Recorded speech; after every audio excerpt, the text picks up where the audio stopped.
अच्छी और सच्ची खबरों की शुरुआत करते हैं। सबसे पहले बात प्रधानमंत्री नरेंद्र मोदी की रूस यात्रा को लेकर। इस बार पीएम मोदी ब्रिक्स सम्मेलन में शामिल होने के लिए रूस के कजान शहर पहुंच चुके हैं। 22 अक्टूबर यानी कि आज से लेकर 24 अक्टूबर तक होने वाली बैठक के लिए कजान पहुंचे प्रधानमंत्री मोदी का भव्य स्वागत हुआ।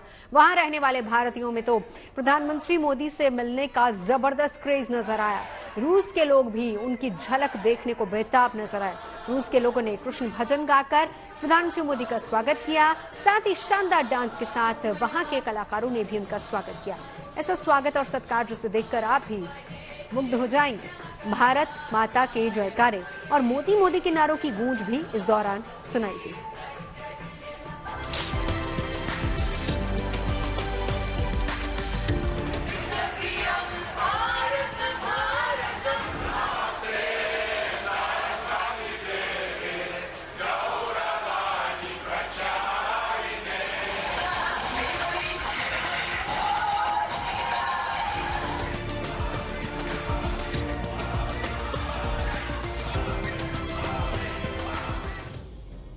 ब्रिक्स सम्मेलन में हिस्सा लेने के लिए जब प्रधानमंत्री नरेंद्र मोदी रूस के शहर कजान पहुंचे तो एयरपोर्ट पर उनका शानदार स्वागत हुआ।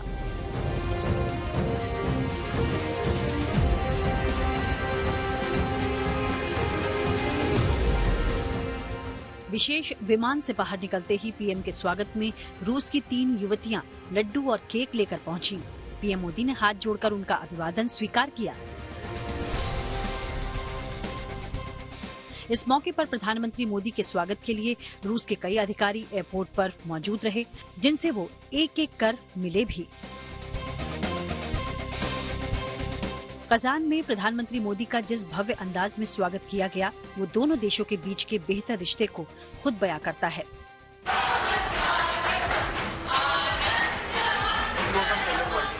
रूस के लोगों और प्रवासी भारतीयों ने बेहद गर्मजोशी के साथ प्रधानमंत्री मोदी का स्वागत किया। इस दौरान रूस के लोगों ने कृष्ण भजन भी गाया।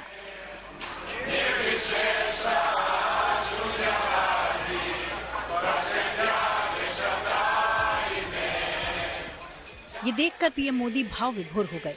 हाथ जोड़कर खड़े रहकर उन्होंने पूरा भजन सुना।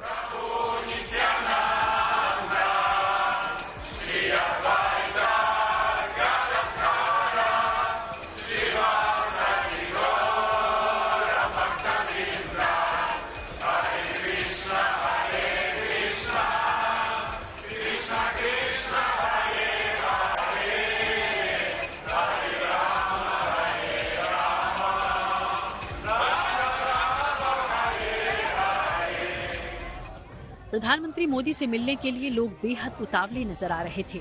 वो सभी का अभिनंदन स्वीकार करते हुए आगे बढ़ते रहे। आकाश गूंजे, गूंजे जहां सारा, आकाश में मोदी। यहाँ वंदे मातरम से लेकर मोदी मोदी तक के नारे गूंजते रहे।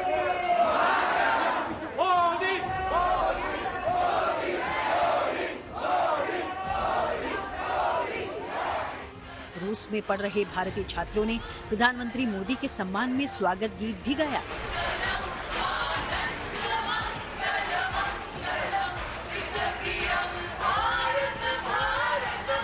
साथ ही भारत मां के जयकारे भी लगाए।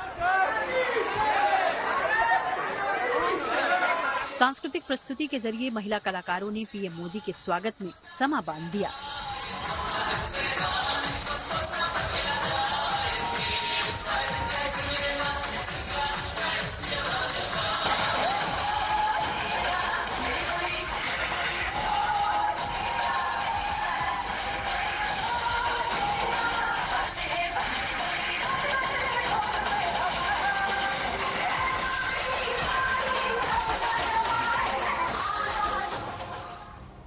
पीएम मोदी के कजान के कोस्टन होटल पहुंचने पर भारतीय समुदाय के लोगों की खुशी देखते ही बन रही थी।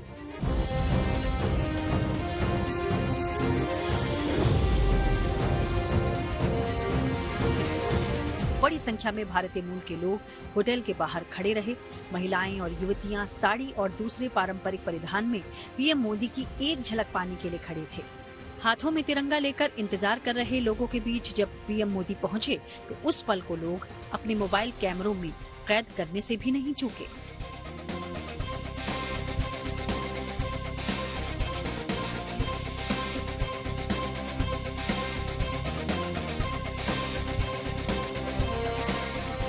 पीएम मोदी को देखकर हर किसी के चेहरे की खुशी देखते ही बन रही थी और जिन्हें उनसे मिलने का मौका मिला उनकी खुशी का तो ठिकाना ही नहीं रहा।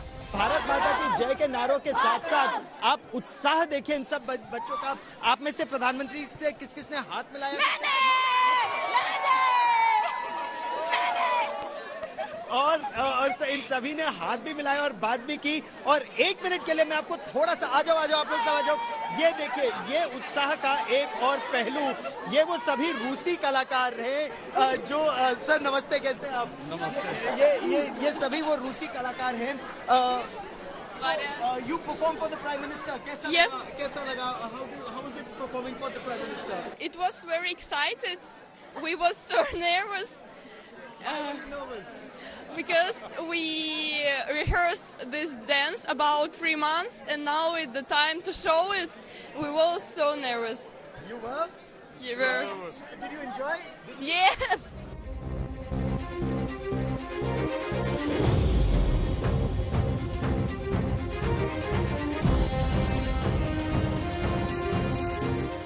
रूस के कजान शहर में ब्रिक्स की 16वीं बैठक में शामिल होने के लिए प्रधानमंत्री मोदी पहुंचे हैं। इस सम्मेलन में ब्रिक्स के संस्थापक सदस्य देश ब्राजील, रूस, भारत, चीन और दक्षिण अफ्रीका के साथ इस बार 4 नए देश ईरान, मिस्र, इथियोपिया और संयुक्त अरब अमीरात भी शामिल हो रहे हैं।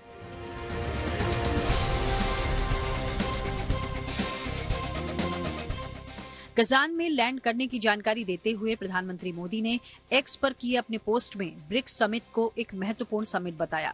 साथ ही ये भी लिखा कि यहाँ होने वाली तमाम चर्चा एक बेहतर प्लैनेट के निर्माण में योगदान देंगी।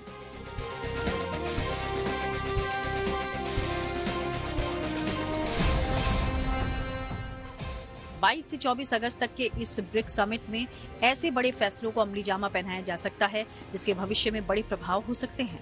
इस शिखर सम्मेलन में आर्थिक मंदी, मुद्रास्फीति और व्यापार असंतुलन पर चर्चा के साथ ही कई दूसरे विषयों पर भी मंथन होगा, जिनमें से एक है ब्रिक्स करेंसी। ब्रिक्स देश एक ऐसी रिजर्व करेंसी शुरू करना चाहते हैं जो डॉलर के प्रभुत्व को टक्कर दे पाए। इस नई करेंसी को लेकर अगर रजामंदी हो जाती है तो अंतर्राष्ट्रीय वित्तीय सिस्टम को चुनौती देने के साथ इससे इन सदस्य देशों की आर्थिक ताकत बढ़ सकती है। रूस के कजान से गौरव सावंत के साथ bureau report, good news today. BRICS सम्मेलन से पहले रूस और भारत के बीच कजान में द्विपक्षीय बातचीत हुई है। इस बैठक के लिए पहुंचे प्रधानमंत्री नरेंद्र मोदी का रूस के राष्ट्रपति व्लादिमीर पुतिन ने स्वागत किया। दोनों नेता काफी गर्मजोशी के साथ गले भी मिले और इस द्विपक्षीय बैठक में विदेश मंत्री एस जयशंकर और एनएसए अजीत डोभाल भी मौजूद रहे। बातचीत के दौरान पुतिन ने कजान आने का आमंत्रण स्वीकार करने के लिए प्रधानमंत्री नरेंद्र मोदी का आभार जताया। उन्होंने जुलाई में प्रधानमंत्री मोदी से मुलाकात की थी और कई मुद्दों पर बहुत अच्छी चर्चा होने का जिक्र भी किया है। साथ ही टेलीफोन पर कई बार हुई बातचीत का भी उन्होंने जिक्र किया। पुतिन ने यह भी कहा कि रूस और भारत के बीच सहयोग जो चल रहा है उसे हम बहुत महत्वपूर्ण मानते हैं और इस मौके पर प्रधानमंत्री मोदी ने मित्रता, गर्मजोशी भरे स्वागत के लिए पुतिन का आभार भी जताया और साथ ही उन्होंने रूस यूक्रेन में जारी जंग पर भारत का स्टैंड एक बार फिर से साफ करते हुए शांति पर जोर दिया है। एक्सेलेंसी, मैं आपकी मित्रता, गर्मजोशी भरे स्वागत और आतिथ्य सत्कार के लिए हार्दिक आभार व्यक्त करता हूं। मेरे लिए खुशी की बात है कि ब्रिक्स समिट के लिए कजान जैसे खूबसूरत शहर में आने का अवसर मिला है। 15 वर्षों में ब्रिक्स ने अपनी एक विशेष पहचान बनाई है और अब विश्व के अनेक देश इससे जुड़ना चाहते हैं। कल मैं ब्रिक्स समिट में भाग लेने के लिए उत्सुक हूं। एक्सेलेंसी, रूस और यूक्रेन के बीच चल रहे संघर्ष के विषय पर हम लगातार संपर्क में रहे हैं।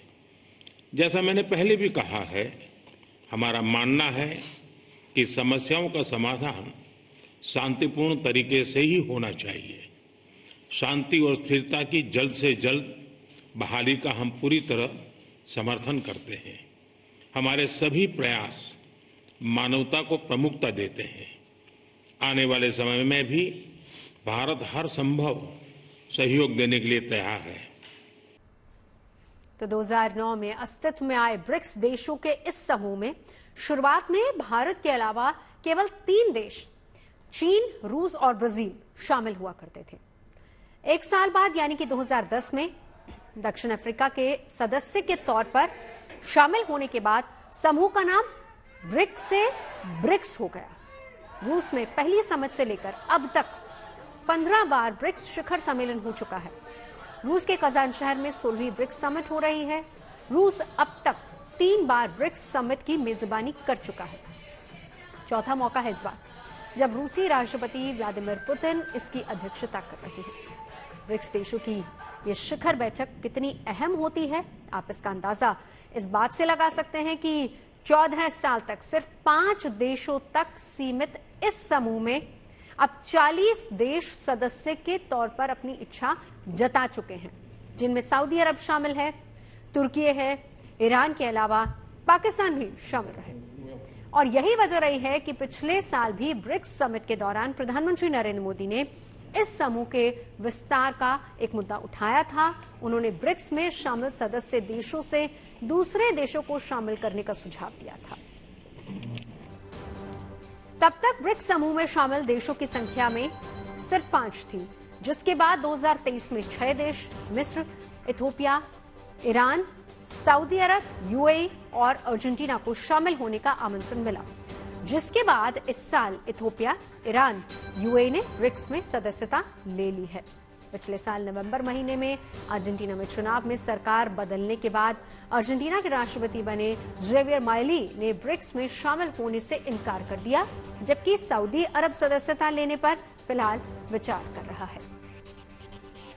यानी कि अब ब्रिक्स में भारत के अलावा चीन, रूस, ब्राजील, दक्षिण अफ्रीका, इथोपिया, ईरान, सऊदी अरब और यूएई शामिल हैं।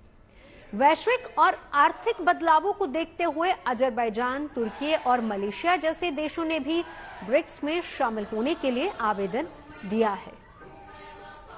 ब्रिक्स दुनिया की करीब 45% आबादी का नेतृत्व करता है, जिसकी वजह से इस संगठन की वैश्विक ताकत बढ़ती जा रही है। वैश्विक जीडीपी में ब्रिक्स देशों की करीब 28% हिस्सेदारी है। ब्रिक्स के गठन का मूल मकसद दुनिया भर, खासकर आर्थिक नीतियों में अमेरिका के प्रभाव को कम करना है। ब्रिक्स देशों की ओर से तेल के कारोबार के लिए डॉलर की बजाय स्थानीय मुद्रा का इस्तेमाल करने के विकल्प पर जोर दिया जा रहा है और ये इस बार का सबसे अहम मुद्दा भी रहने वाला है जब प्रधानमंत्री वहां पहुंचे हैं। अगर रूस के खजान में हो रहे ब्रिक्स शिखर सम्मेलन में तेल व्यापार के लिए स्थानीय मुद्रा के इस्तेमाल को लेकर कोई फैसला करते हैं तो फिर अमेरिका को बड़ा आर्थिक झटका लगेगा, क्योंकि अभी तक केवल ये डॉलर में ही व्यापार होता है। ब्रिक्स अमेरिका के प्रभाव वाले नाटो और G7 ग्रुप को भी टक्कर देने लगा है। ब्रिक्स यूरोपीय यूनियन को पछाड़कर दुनिया का तीसरा ताकतवर आर्थिक संगठन बन चुका है और जिस आक्रामक रफ्तार से संगठन के तौर पर ब्रिक्स का विस्तार हो रहा है, आने वाले समय में वो आसानी से G7 देशों के समूह को पछाड़ सकता है।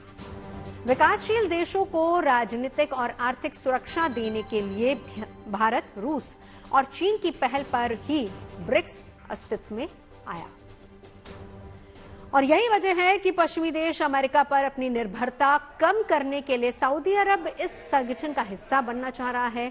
तुर्की भी आर्थिक संकट से उबरने के लिए ब्रिक्स में शामिल होने की इच्छा रखता है। अगर तुर्की को ब्रिक्स में शामिल होने की मंजूरी मिलती है तो वो पहला ऐसा देश होगा जो नाटो और ब्रिक्स दोनों का सदस्य होगा। आगे बढ़ते बात दिल्ली की करते हैं, जहां पर आज से ग्रैप 2 यानी रेपिड रिस्पांस एक्शन प्लान 2 से जुड़ी पाबंदियां लागू हो गई हैं। दिल्ली की हवा बेहद खराब है, गुणवत्ता वाली कैटेगरी में पहुंच गई है। दिल्ली के 26 से ज्यादा इलाकों में एयर क्वालिटी इंडेक्स यानी कि AQI 317 के पार है।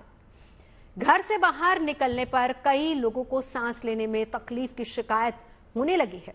दिल्ली में हालात और न बिगड़े, इसके लिए ग्रैब 2 के तहत आने वाली पाबंदियों का सहारा लिया जा रहा है, जिसमें निजी गाड़ियों का कम से कम इस्तेमाल करने के लिए लोगों को प्रोत्साहित करना शामिल है। इसके लिए पार्किंग फीस भी बढ़ाई गई है ताकि लोग महंगी पार्किंग फीस से बचने के लिए कम से कम सार्वजनिक परिवहन का इस्तेमाल करें, जैसे कि बस हो, मेट्रो हो, सीएनजी कैब हो, ऑटो, टैक्सी जैसे परिवहन संसाधनों का इस्तेमाल करें। हालांकि लगता है कि दिल्ली सरकार की तरफ से लगाई पाबंदियां सिर्फ कागजों या फिर ऐलान तक ही सीमित है, जमीन पर अभी तक उन्हें उतारा नहीं गया है। हम इस वक्त मौजूद हैं दिल्ली के नाट प्लेस में। ये पालिका बाजार है और पालिका बाजार की ही ये पार्किंग है एनडीएमसी की। हम यहाँ पर ये जानने की कोशिश कर रहे हैं कि क्या वाकई ग्रैब 2 लागू होने के बाद यहाँ पर पार्किंग के रेट बढ़ा दिए गए हैं या फिर स्थिति अभी भी वैसी की वैसी ही बनी हुई है। यहाँ पर देखिए आपकी गाड़ियां आ रही हैं, उनसे पार्किंग ली जा रही है और कोशिश यही ग्रैब 2 में की जाती है कि लोग गाड़ियों को इस्तेमाल ना करें, उन्हें डीमोटिवेट किया जाए। रेट नहीं बढ़ाया। अच्छा, अभी क्या रेट है वैसे? पालिका बाजार के जो रेट है हाँ। वो 5 रुपए और 10 रुपए। 4 व्हीलर के जो है वो 10 रुपए है और ये 2 व्हीलर के है वो 5 रुपए। अच्छा, अभी रेट बढ़ाए नहीं गए आज? नहीं, अभी पोल्यूशन की वजह से जब भी ग्रैब 2 लागू होता है तो इसमें एक नियम है कि जो पार्किंग के रेट्स वो बढ़ा दिए जाएं ताकि लोग गाड़ी कम इस्तेमाल करें। ऐसा होता है सर, जब ऐसा कोई रूल आएगा तो हम जरूर करेंगे इस रूल को। आप लोग तो प्राइवेट वेंडर्स होते होंगे? गवर्नमेंट के ही वेंडर हो आप लोग? जी। अच्छा, तो गवर्नमेंट से जब आपको बताया जाएगा कि भाई रेट बढ़ाने हैं तभी आप रेट बढ़ाओगे? जी, हमारे को ऊपर से ऑर्डर आएंगे, हमारे जो अधिकारी है वो हमें ऑर्डर देंगे, जब इस ऑर्डर का रूल फॉलो करेंगे हम। अभी रेट का कोई ऑर्डर नहीं आया? नहीं, अभी कोई ऑर्डर नहीं आया। ये एनडीएमसी की पार्किंग है, लेकिन इनका ऐसा कहना है कि कोई आदेश नहीं पहुंचा है कि पार्किंग रेट बढ़ा दिए जाएं।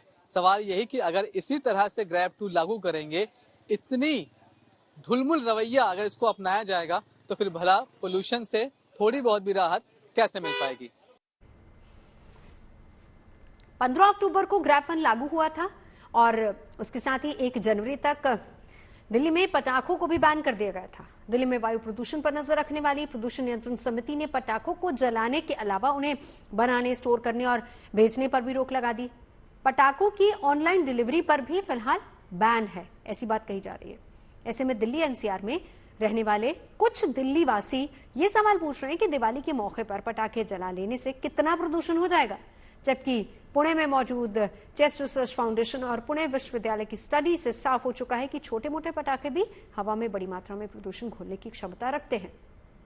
फिर भी जागरूकता की कमी की वजह से दिल्ली में रहने वाले कुछ सीनियर सिटीजन सवाल जरूर उठा रहे हैं। पटाखों पर बैन के फैसले को बेस से पैर की बात कह रहे हैं। इनमें से कई ऐसे जिन्हें ग्रैब 2 के तहत लगने वाली पाबंदियों के बारे में भी ठीक से जानकारी नहीं है। दिल्ली में पोल्यूशन बढ़ रहा है, कितनी दिक्कत आपको होगी? काफ़ी दिक्कत है, पॉल्यूशन तो बहुत ज़्यादा हो गया है, डे बाई डे बढ़ते जा रहा है, तो थोड़ा सा दिक्कत है। वो जो लोग वैसे चल रहे हैं या ओल्ड एज हैं उनके लिए दिक्कत है। ग्रैब 2 आज से लागू हो गया है। ग्रैब 2 क्या है पता है आपको? थोड़ा सा मैंने पेपर में पढ़ा था लेकिन डिटेल नहीं पढ़ा, बस ग्रैब 2 थोड़ा सा बताइए। उसमें थोड़ा सा कंट्रोल है कि आप जैसे पार्किंग का चार्जेज बढ़ा रहे हैं कुछ, और आगे कंट्रोल जो ये भी कहा जा रहा है कि गाड़ियां जो हैं कुछ कंट्रोल पर हैं, रेड लाइट पे हमें गाड़ियां ऑन ऑफ करनी है, इस तरह का कुछ है। अभी ग्रैब 2 लागू हो गया है। अच्छा। आज सुबह से, क्योंकि जब पोल्यूशन बढ़ता है तो ग्रैब 2 लागू कर देते हैं। ग्रैब 2 क्या होता है, कुछ आइडिया है आपको? नहीं, ज़्यादा नहीं आइडिया, आप थोड़ा सा मुझे बताएं। ग्रैब 2 ये कहता है कि जितने भी पार्किंग चार्जेस हैं वो बढ़ा दिए जाएंगे ताकि लोग गाड़ी अपनी कम इस्तेमाल करें या ना इस्तेमाल करें, पब्लिक ट्रांसपोर्ट का यूज करें। नहीं, देखिए क्या होता है कि गाड़ी तो लानी आवश्यक हो जाती है, क्योंकि दूसरा और कोई आने जाने का रास्ता नहीं है हमारे पास। गाड़ी लाना तो एक तरह से हमारे लिए कंपल्सरी हो जाता है। अगर दूसरे साधन हो तो हम आराम से हम गाड़ी लाने की आवश्यकता। खबरें सच्ची होनी चाहिए, अच्छी खुद ब खुद लगती है। Navjot Randhawa signing off. आप सुनते रहिए गुड न्यूज, देखते रहिए गुड न्यूज।